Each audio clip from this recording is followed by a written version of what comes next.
हामीलाई सरकार चाहिए छैन। अहिले 5-7 लाख जनता काठमाडौँमा अनि हरेक सदरमुखमा 1 लाख 1.5 लाख 1 लाख 1.5 लाख उतारेर गर्यो भने एकै दिनमा उल्ट्याउन सकिँदैन त। तिमीहरूसँग सेना छ, हतियार छ, सेनालाई चाहिँ ठिक ल्याछौ, जनता छ तिमीहरूसँग।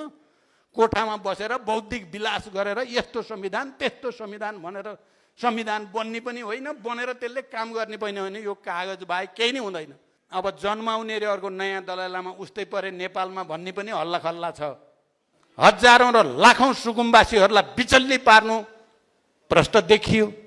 उसको दोस्रो काम सीमानामा बडो दुःख गरेर जीविका चलाउने मधेसी जनता, गरिब मधेसी जनताको चाहिँ छातीमा बुट बजार्ने काम भयो। 100 रुपियाँ भन्दा बढी कर लाग्छ भनेर हामीले अलिअलि त थाहा पाइन्थ्यो, बैरीहरू लागिरहेछन् भन्ने कुरा त थाहा पाइन्थ्यो। तर यही स्तरमा यही रूपमा यसरी नै एकै दिनमा नेपाललाई नै विध्वंस पार्ने गरी तयारीमा लागेको चाहिँ लाग्दैनथ्यो। भने पनि त्यो स्तरमा आउँदैनन् होला भने जस्तो भ्रम पालिएछ हामीले।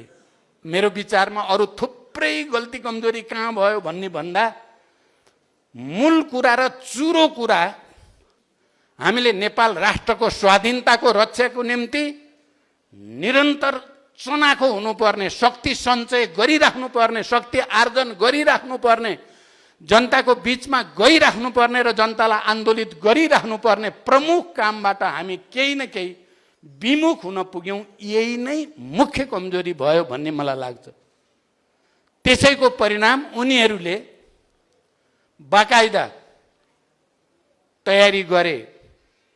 हाम्रा युवाहरूको दिमाग कसरी क्याप्चर गर्नुपर्छ भन्नेमा उनीहरूको यत्रो ध्यान केन्द्रित भएछ, हामीले त्यसमा ध्यान दिनै छोडेछौँ।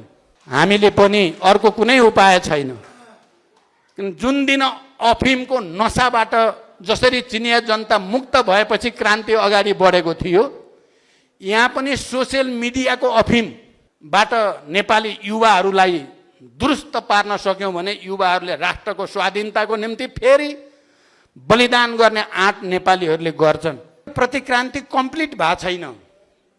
कमरेडहरू र मित्रहरू, साम्राज्यवादीहरू, विदेशी प्रतिक्रियावादी र देशभित्र तिनका दलालहरू त्यो प्रतिक्रान्ति कम्प्लिट पार्ने मिसनमा छन्। अहिले पनि निर्वाचनपछि र सरकारले जसरी यहाँका उत्पीडित वर्ग, जाति, क्षेत्र, समुदायका विरुद्ध गतिविधि गरेको त अब त उदङ्ग भइसकेको छ। उसको पहिलो काम हजारौं र लाखौं सुकुम्बासीहरूलाई बिचल्ली पार्नु